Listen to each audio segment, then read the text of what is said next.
Yeah, opening statement. Just great to be in another battle all the way to the end, all the way to overtime. A place that we've grown familiar with, and to be able to finish it this time with the win was great. Just a full team win. We had to cover kicks, we had to play defense, we had to play offense one more time, and we were able to get it done. So I was really thrilled about that. Dave, have you ever seen Brad run that? I know he's your workout partner, but have you ever seen him run that fast down the field? Well, especially after he's been training for a half marathon. So, he had a nice, good run the day before. So he was able to probably hit his top speed of the season on that one. We'll check his GPS. All right, we can start with questions. If anyone has any questions, go ahead and raise your hand and we'll get started. Mike, go ahead, then followed by Darren. Dave, what's the latest on the center position? How's Cade doing? And what did you take away from Brady's performance? Cade's doing a lot better. First of all, that was a game morning deal that crept up on us. Brady, another great job of stepping in. This time in last minute form to hop in there to be able to get us ID'd properly in the run game, to face a really challenging pressure package that the Cardinals had, and to get us ID'd properly and all that. So unbelievable job by Brady.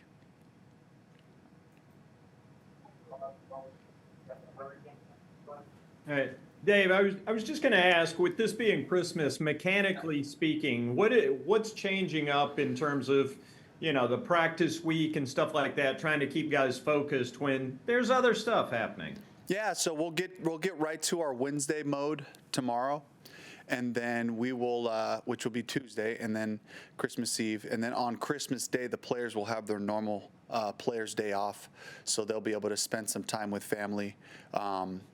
Whether it's in person or calling people, to just be able to be available on Christmas Day, and then we'll hop right back to it on Thursday and get right back on rhythm of our Thursday routine, Friday, and everything from there will be normal. Any other questions for Coach? Yeah, Mike, Dave, I'll get back in here. As far as the tight end position, Tommy made some big plays yesterday. JT's been back for a few weeks, but we really haven't seen him get targeted. Where are you at with that tight end position moving forward? And where has Tommy kind of improved as a receiver since he's come back? Yeah, the guys have done a great job, with Tommy, with JT, and also Felipe just being ready to go when we need him. And then, it's just a matter of the opportunities, the way they fell, and Tommy has made the most of it. So I'm really proud of the way that he's worked his way back, from the injuries, and really given us somebody, that we can rely on in the pass game. And it's not been by design. The ball hasn't found JT. It's just kind of the rhythm and flow of when things have gone out there, where the ball has gone. But JT's been doing a really good job too, busting his butt, and sometimes that's just the way it goes. So yeah, we got to do a better job of trying to find a way to get JT involved. All right, we'll go to Joe, followed by Alex. Hey, Dave, you had a transaction already today. What went into moving on from Jonathan Harris? Yeah, a bunch of different decisions. Jonathan was the guy that we released, to make room for potentially bringing some other guys in, see if we can get some linebacker help. You're going to get linebacker help outside, Dave? Interior. We played the last game with 3 inside linebackers. No, I mean from outside the building. Yeah, we're looking around to see if we can bring somebody in to help us. And last thing on that, did you take another injury there that's making you look around again? We did not. Okay. Hey Dave, apologize if you've already been asked this. I was curious if you could give us a snapshot of the running back room right now. Is Miles Sanders, are you still hopeful that Miles Sanders will make his return this season? And then also, can you speak on Raheem Blackshear getting his first carry of the season this year? Thanks. Yep, we're just working through all that. Today, there's some critical decisions we have to make, between Mike Boone, who we used his last practice squad call-up for this past week. So we got to make a bunch of those, important decisions going into this week to play the Bucs, because we're going to try to run the ball and do that. So we got to make sure that we have guys available for that. And then I was glad to see Raheem get in there. He ran hard, made the most of his couple opportunities that he had, and, read the runs properly, finished with his legs driving, so it was really good, really cool to see him in there. And Dave, one quick follow-up about Miles specifically. At what point do you have to make a final decision on him, do you think? I don't know about that. I just take it day by day. We'll talk to him. He's doing his return to play protocols, and so we just have to go with the information that we have based on those workouts. Okay, thanks. Mm-hmm. We'll go to David. Hey, Coach, David Newton here. Wanted to ask you, there was a play yesterday where Bryce was in the pocket. I looked like he blitzed up the middle of number 7, and Bryce just got flattened. What did you see in that play and the way he handled that maybe you hadn't seen before? It kind of defines his growth as a quarterback. It's kind of the same thing. He's shown courage in the pocket, and he had an open receiver. We had an unblocked player right up the middle, and he was able to plant his back foot and throw an accurate ball to Tommy in that situation. We got a first down out of it. And so I was really proud of just the way that he was able to just play in rhythm and get it to the first guy, in a timely fashion, especially because the guy was hot right up the middle right now. Yeah. And I wonder, how much have you adjusted your play call in this season to try to play to the strengths as he's grown? Yeah, that's always the goal. Regardless of whichever quarterback goes in there, you fine-tune things, you talk through it. We watch film and kind of see where do we play the most fast and confident, and then just try to continue to build those types of concepts, that really fit Bryce and fit our group. Is there one specific I know without giving away game plan stuff, that you can talk about that you've switched up from what you maybe did early in the year or what they did last year with him? There's a bunch in a lot of different spots. I mean, if you can imagine, over the course of, really, I would say over the course of the last, 10 years is, I've been a part of, this system and this offense formulating different concepts. We have so many things at our disposal, but at the same time, it's about finding what makes us most comfortable, where we can play our fastest, and that's kind of where we've arrived, at this point in the season. Appreciate it. Thank you. Joe. Dave, what's the update on Xavier if you haven't already addressed him? He's progressing really well. We're taking it day to day with him. He was going through a return to play protocol through the weekend to try to make sure we got on top of his availability for this week. But we like the strides that he's taking, and he's going to have to make pretty significant improvement in the next 2 days as we continue to evaluate him. But we definitely want to get him back out there. So you said it would take significant improvement to have him ready for Sunday. Yeah, just looking for that. Like he's got these milestones he has to reach daily, and he's hitting them so far. So that gives us hope that we can get him back out there this week. Hey, and this is just kind of a one-play snapshot, but the sack in overtime of Kyler, it was one of those plays where you kind of pick your poison. I mean, EJ brought an extra guy, but what did you see there out of Wanham? It looked like he had a nice rush, and then Josie comes free late up the middle. Just like you said it, Joe, DJ got a good jump on the snap count, had a really nice speed rush up the field right now, beat the tackle, turned the corner, and really was in position to try to get, Kyler down, and Kyler had to step up, and so I thought that it was just a great effort in a critical situation. And, at the end of the game where the work that you put in, throughout the season, but also throughout the week, to be able to be that fresh and that explosive in that situation, and just executing the plan was what I loved about it. Just goes back to talking about the finish, being able for guys to be able to play and do right, rush in your pass lanes, and execute all the way to the finish was great. Thanks. All right, we'll go to Mike, followed by Alex. Dave, the team website showed after the game your kind of celebration in the locker room, and you said this is Panthers football. And we've probably asked you this a lot about culture, and you like staying consistent. But there's a difference between believing and proving. And I'm just curious, how do you guys handle the successful plays in the building as opposed to maybe games that have a lot of negatives? Like, is there a way that you kind of differentiate, or the way you highlight, or the way you maybe have positive or negative reinforcement? How do you guys handle that internally?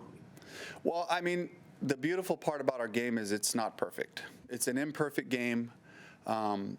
With execution, you also know that there's 11 guys on the other side trying to make sure you don't, and they're striving for the same things, but it all starts with the ball. It all starts with no turnovers and coming up with two. I know one of them was an exchange, but it requires effort to beat the guy to the ball, and Jonathan Harris, great effort to get to the ball and secure it for us, and the late interception by Damani, making the catch, getting his feet in bounds.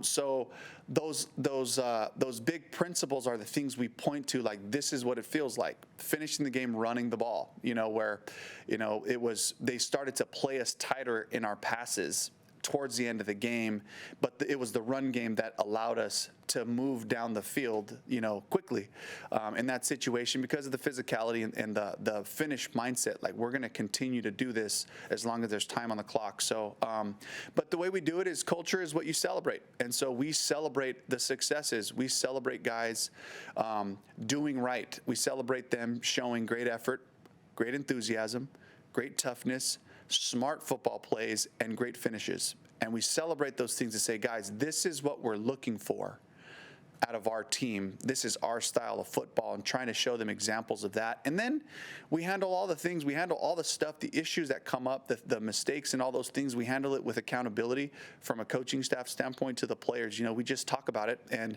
it just becomes a normal part of what we do. It's like, here it is. Here's our process. We tell the truth of what happened.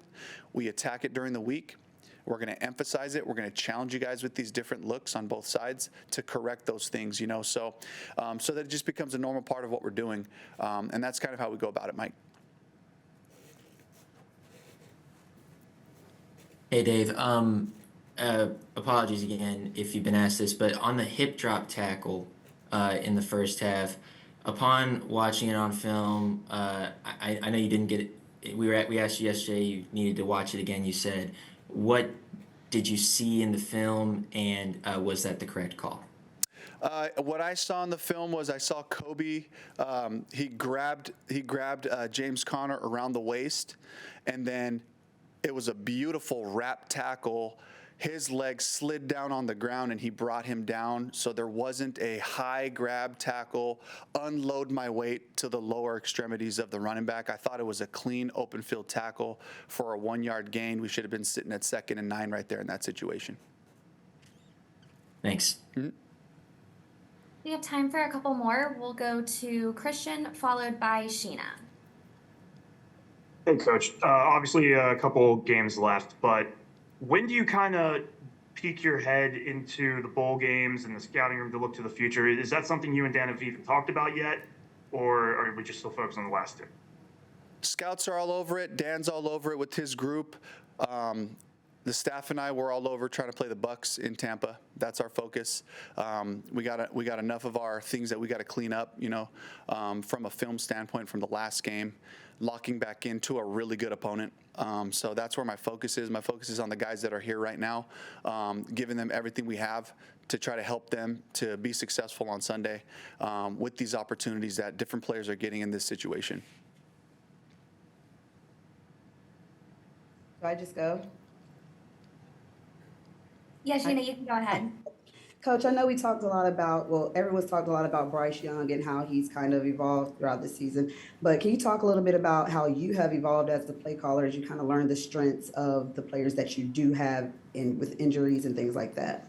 Yeah, that's my whole goal. My whole goal is to try to find the run game that works for us, starting with Chuba, starting with the big guys up front, our tight ends, and the receivers involved in that as well. So what do we do best? How can we put our guys in position to be successful in the pass game? It's the same thing. When does Bryce look confident? When is he putting that plant foot in the ground and letting the ball rip? What are those concepts? Let's build them a few different ways. And then just finding those routes for our guys, the receivers, the tight ends, the backs on the checkdowns, different ways where they show, hey, when you put him in this split or when he has this release and he can run this stem at the top, he looks really good there. And that's really that's the exciting part for Brad and I and for the offensive staff to really come together and say what works for us. Okay, yeah, that's a great concept. Is that us? Are we going to be able to execute that on Sundays? And that's really been the joy of working through this, and watching Bryce and his group, continue to emerge with different concepts we can count on. Thanks, Coach. Yep. Any other questions for Coach? Going once? Hey, Coach, this is Jeff Hawkins. How you doing? Just real quick, speaking of play calling, I was wondering if you had a thought on a clip of the Lions play yesterday, where the quarterback and the running back duked falling down, and then he ended up throwing an open touchdown pass. I thought it was incredible. I thought the scheme would have worked without it. And I thought the added element of a stumbled handoff just added a little flair to it. This is a really good offense, the Detroit Lions, and I'm sure they don't get bored with success. They've been doing a fantastic job, but to add little wrinkles like that to challenge the defenders and maybe just grab someone's attention a little bit more, I just thought it was a cool play executed by both guys. As a play caller, did you learn anything from it? Are you going to take anything from it? Thanks a lot. Good luck next week. Always trying to learn, always taking notes and seeing if there's something we can incorporate. All right. Thanks, Coach. Have a great one. All right. Thank you.